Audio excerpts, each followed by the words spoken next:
Everybody, hi there, how are you? We are here at the solar stage.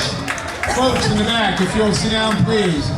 We're going to have a great presentation from Vina Colley and Terry Smith.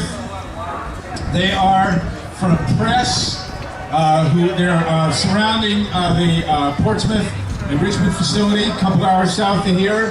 One of the most notorious radioactive industrial facilities in the world. It has been used to enrich uranium. Thankfully, the nuclear industry is on its way. They're trying to make a relapse. We call it the nuclear relapse. They call it a renaissance. We call it the relapse.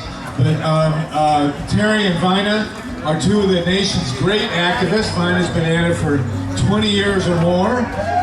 Terry, of course, is only 19, so she hasn't been at it that long. Sorry about that. They are tremendously effective, powerful, articulate activists. Vina worked at the facility, has tremendously difficult and important stories to tell.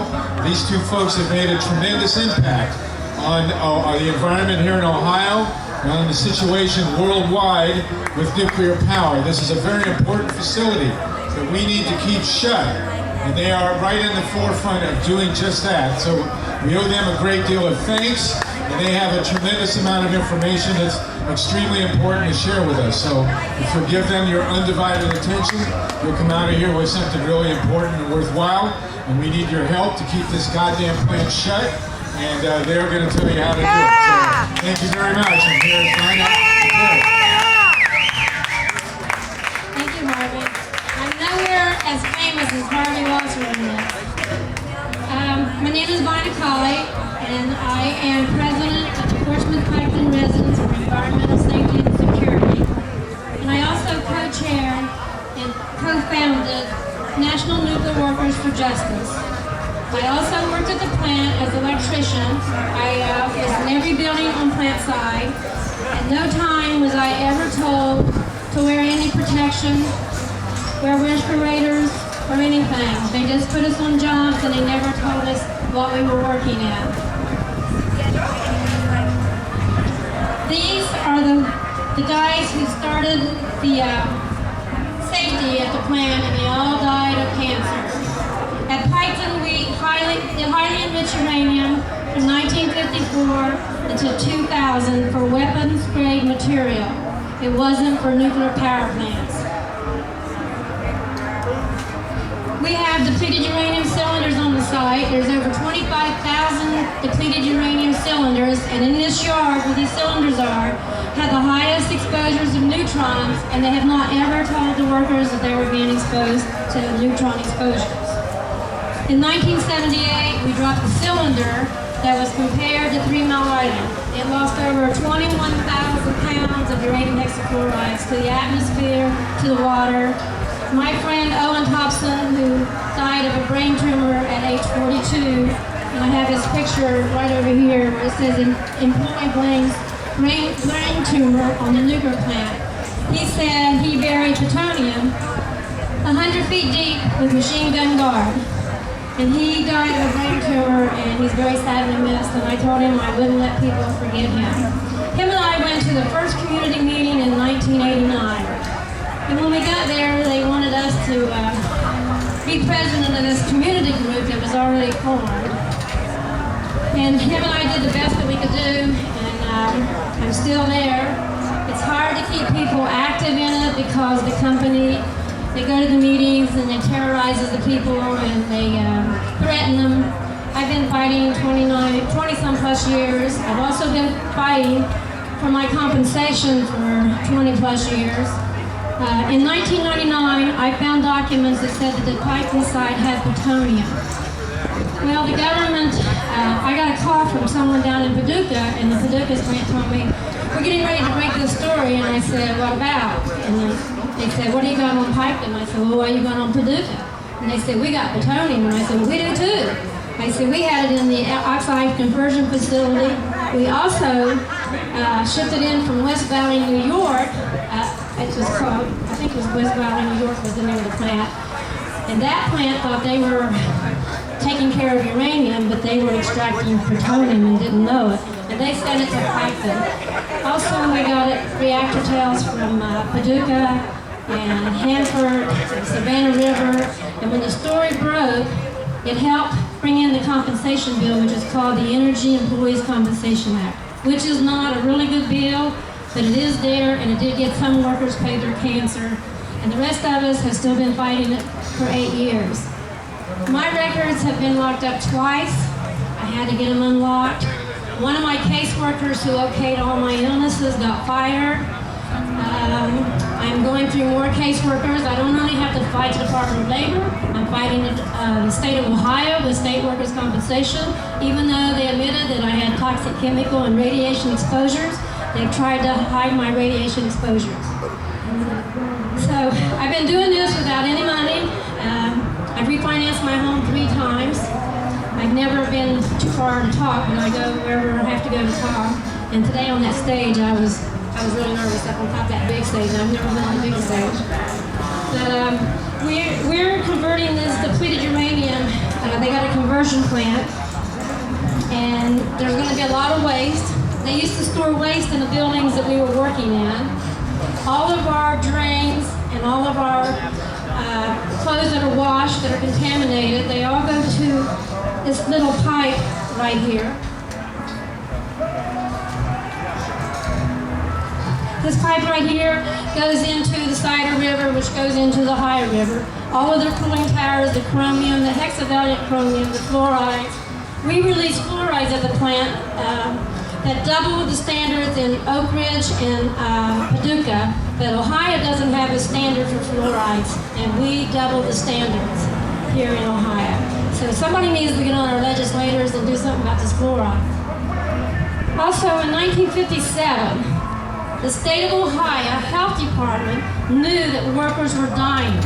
1957, 5 workers from the plant were sent to 5 different hospitals, dying of 5 different illnesses. But yet, the state of Ohio and the health department turned their backs. They still turn their backs on the community of Pikeville. This is Owen Thompson. And this is Mike Talbot, and Owen and myself, and we broke the story, listened to our story. It's been hard to get stories out. The media don't want to print the story. We have the highest rate of cancer in the nation in Scioto County. 60% of the workers live in Scioto County. There's been so many releases I can't even sit here and tell you. When I was working in the buildings, there was releases every day. In 85, I was in 3 releases in one day, and I wasn't told. I've been really sick, and a lot of people tell me, they say, you don't look sick, and I say, well, I don't get up every morning and try to look sick, but I am sick of the nuclear plant, and I don't have to look sick to be sick of that plant. I've had 7 tumors, a total hysterectomy, I have neuropathy, I have some type of memory dysfunction. I have an immune system deficiency that I had to take gamma glomus. This is the community kids here on this one. This little boy named Ross, he had 15 tumors inside of him. He was 11 years old. They missed 5 of the tumors, and he finally died of cancer. This little boy, Jamie, he was born with this on his leg, and they took it off, and he also had an operable brain tumor. It's just such a horrible story. You know, I just can't tell you much. I want to cry every time I listen to people call me all the time, and they're sick, and they want to know what I can do for them. I can't help myself, but I try to tell them what I'm doing, and maybe they can do something even better. This is just a couple of stories here, and you can go to every home in Pike County. Once ATSDR came in, they had Agency for Toxic Substance and Disease Registry. I forgot those acronyms. They came in to do a study because the people of Pike County didn't want them to come. Well, they looked at a couple of illnesses, and they declared that Pike County's citizens didn't have any problems. And we had a paper. 300 people come to that meeting, and over 600 or over 260 some people signed that they had miscarriages and cancer and tumors and knots. and bloody noses. But ATSDR found one thing that they looked at. And then the community residents have filed a lawsuit within the 6-mile air radius of that plant, which is this way. It doesn't mean just one side of that plant's getting contaminated. On the east side of that plant, where there is 340 acres that they want to sell to the community, has plutonium in it. This plant just doesn't care. So I've even got a document that says 5 miles from the plant, the pine needles have radioactivity in it. So the citizens filed a lawsuit and Judge Carey in Columbus certified it. Then it's sat in the courts for 10 years.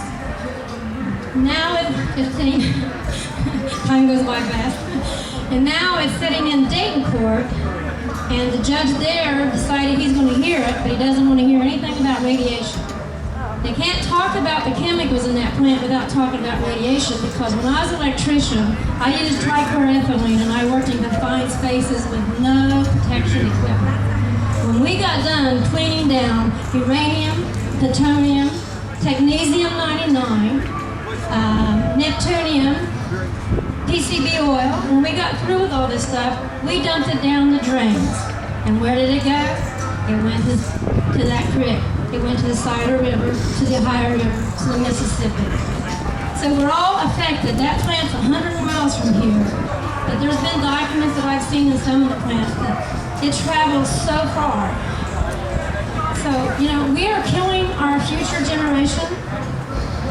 And it's really sad when you go down. I've seen babies that were born like children of Chernobyl. By the way, I was in Russia. I was there for 2 weeks, and I met some of the victims of Chernobyl, and they made me an honorary member of the victims of Chernobyl, and it was quite an honor.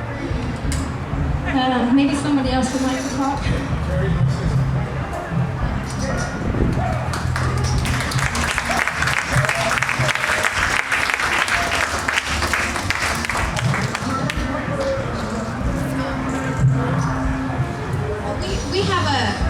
Petition online. It's really easy to find. It's on nnwj.com, National Nuclear Workers for Justice, and we're looking for more signatures. One of the big problems with this plant is that it's run by the Department of Energy, and they pretty much, as everybody probably here knows, our government pretty much has its, lockdown on, like, all of our politicians, all of the corporations are all intertwined, and it's like the Department of Energy, it's the same. Okay, for example, when all the workers got together and got upset in 1999 and rallied Congress came out with a bill called the EEOICPA to compensate all these victims of these nuclear weapons plants. And what happened is they used Department of Energy, former Department of Energy contractors and managers to write the bill for the workers' comp, and of course they made it as convoluted and complicated as possible. So only at this point, since 1999 is when the bill was passed, 2008, only 15% of the workers have been compensated, and out of everybody who's tried, who's applied, these are people, everybody that has applied, 15% have been compensated because they have made it so difficult. Did you want to talk about some of the difficulties that you have with your case right now? Thank you, Terry. We have about 15 minutes, and I'm going to give an overview real quick, and then we'll come back and you can talk about your workers' comp. So, I'm not sure how many of you are aware. Tim, is this a video proper? Okay. So, the uranium enrichment facility in Portsmouth, it fits into a larger picture of the whole nuclear power situation. We have 104 nuclear plants in the United States. They all operate on enriched uranium, and the way uranium is enriched, first it's taken out of the ground, it's mined, and it's called yellowcake when it comes up, and it's just basically uranium ore, and they grind it. And I'm doing this, I'm telling you this because there's a myth that's perpetrated by the nuclear power industry that nuclear power doesn't affect global warming. Now, it's a pile of horseshit, basically. It's a big lie. I'm going to tell you exactly why in terms of the fuel chain and where Portsmouth fits in. Obviously, they have to make fuel for a nuclear power plant. The first thing they do is they mine uranium. In the United States, most of the uranium has been mined on Indian land, Native American land. They've used Native Americans to go into these mines. When they're in the mines, they breathe radon gas, which comes off from the uranium. It goes into the lungs and causes lung cancer because it emits alpha particles, which are large, very deadly particles of radiation. The cancer rate among uranium miners in the Navajo and Hopi tribes and the other tribes of the West is astronomical. We've known this for decades. These people have been dying en masse for a long, long time.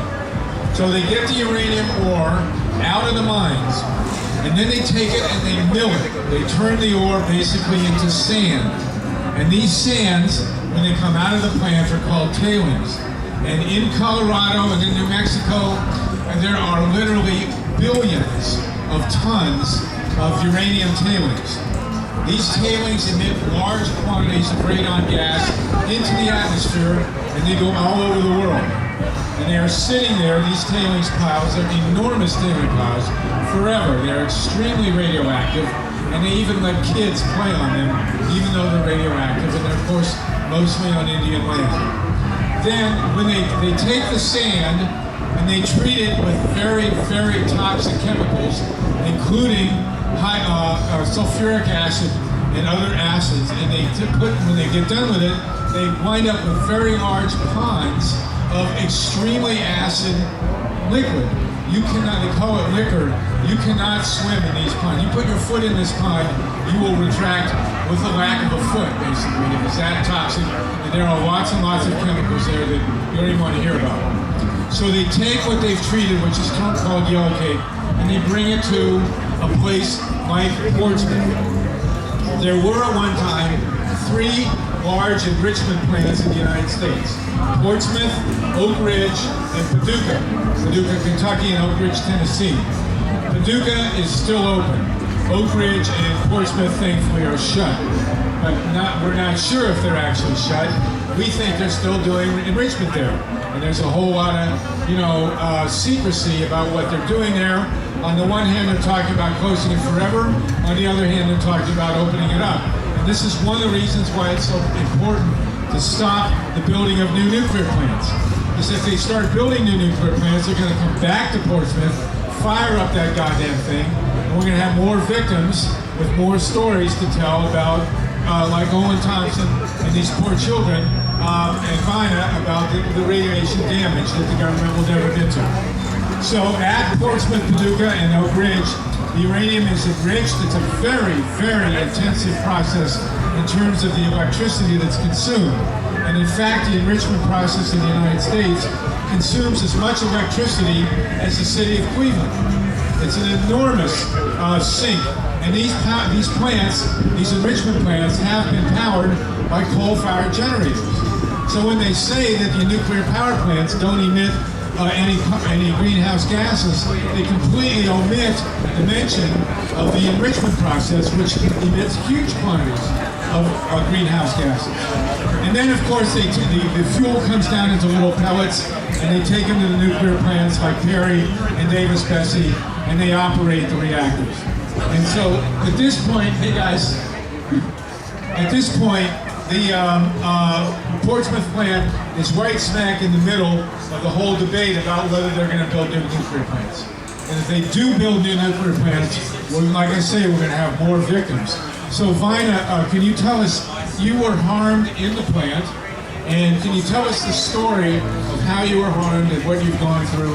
We have about 10 or 15 more minutes, okay? I'd like to also mention about the centrifuge. We're getting ready to start up the American centrifuge at the piping plant. We don't want any in Iran that we're going to do under piping. It's already started in testing down there. And then my experts from Russia came in and they found radium-226 in the cricks coming from the plant. Then he wasn't able to come back to finish his studies, so Norm Busky came back and finished the study up, and there is radium-226 coming from the crypt. If we have it, there's a possibility that we could be making many nukes. We don't know because they withhold everything from the plant. I have uranium-235 in my lungs. I've just been diagnosed with 55% of less lung capacity, and I have an airway disease. All the workers that I worked with all have colon cancer, lung cancer. Most of them are all dying. I guess I can consider I'm pretty lucky, and I have chronic bronchitis. There's days that I can't get out of bed.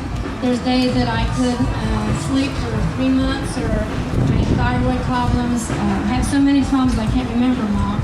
I still feel a little lucky because I can still talk about that plan and what it's doing. But the compensation bill is not a really good bill, but if you know anyone at all, contractors, anyone who worked at any of the nuclear facilities in the whole world, have them to contact someone at the Energy Employees Compensation Act, or contact me through that webpage, nnwj.com, and we will direct you to where you have to go.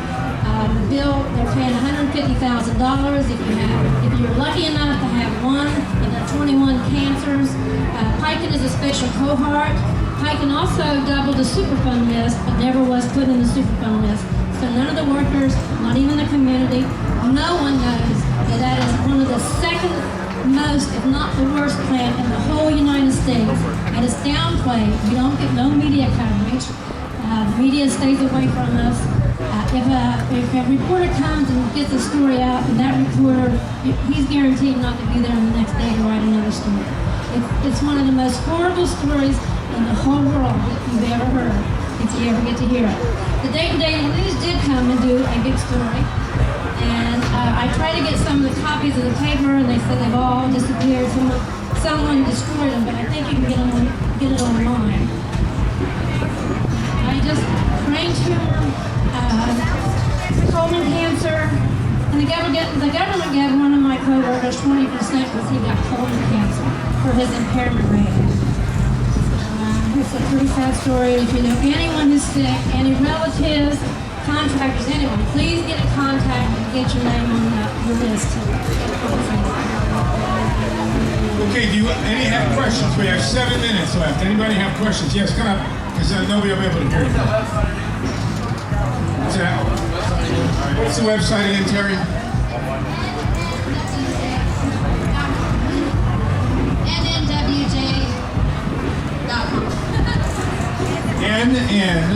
nnwj.com. What's that stand for? National Nuclear Workers for Justice. And I want to let you know our website got hacked 3 times last month. We had a memorial for the workers. We're trying to get the government to recognize the dead workers that have died in the plant, not only at Piken, but nationally, because, you know, they forget about these workers that are dying, and they continue to want to put more nuclear stuff at Piken. They don't care about the workers because that was in the past, and they said we're going to do better tomorrow. I'm telling you now, there is no cleaner, safe nuclear energy. I don't care what they tell you. It is not safe. No way. They say we learned our lessons from the past. They've not learned anything. That's one thing, you know, they talk about 3 Mile Island and Chernobyl. We've seen 3 Mile Island and Chernobyl. What you don't see is all the death and destruction that occurs on the way to 3 Mile Island and Chernobyl. People die even before a nuclear plant has an accident. People die in the mines, people die in the enrichment facilities, and then in the transportation of the fuel. And then, of course, at the other end, we have no idea what to do with the nuclear waste. So this is a key piece of the puzzle. Does anyone else have a question? Yes.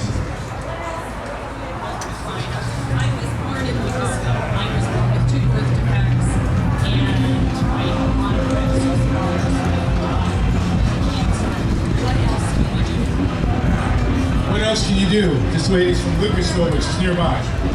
You can join our organization. Are you still living down there, or you're up here? Okay, well, you have got a computer. We'll talk to you. The point is that these good people have had an impact. It's a much different situation down there than it would have been had Vina and Terry and some of the other people not got active. Are there hearings coming up, or is there any proposed legislation or opposition to proposed legislation that people can in Columbus, you know, where the state capital is, if that's anything's coming up there, that they can attend hearings or something? My name is Lauren. I actually work for the National Wildlife Federation on a campaign to confront climate change. And there's going to be a rally at the State House on September 13th about green jobs. And we're drafting up a resolution right now for the governor and other legislators in the state to say we're not going to be a red state or a blue state, we're going to be a green state. And so it is what we are talking about. And it's actually in WO.org/Ohio if you're interested. But they're trying to make the regulations talking about it. We need a change, but the changes that they're making over there, there's no accountability to them. And the biggest piece of climate legislation to kind of try to put caps and raise these kind of things in water didn't make the next level of the House. It failed by, I want to say, 7 votes. Both senators in the state, Senator Brown and George Mitch, vetoed it. So what we can do is we can keep putting pressure on these people that we care. And we've got some information as we kind of get at the end of the speech, but there are things happening, and it's going to become more prominent, but I would just be watching out for the green jobs. You know, anyone, if you want to talk to Vine and Terry, and what's your name? Lauren, and anyone else who's organizing, once we're done with this session and the music starts, we'll go right in this tent here. There's a table there, and whatever we can meet and talk and get together. Even if just 1 or 2 of you comes out and gets active, it's worth the whole deal. Because as we know, 1 activist, 2 activists can make a world of difference. Let's take one more question. And I was wondering if I could address R12. Franklin R12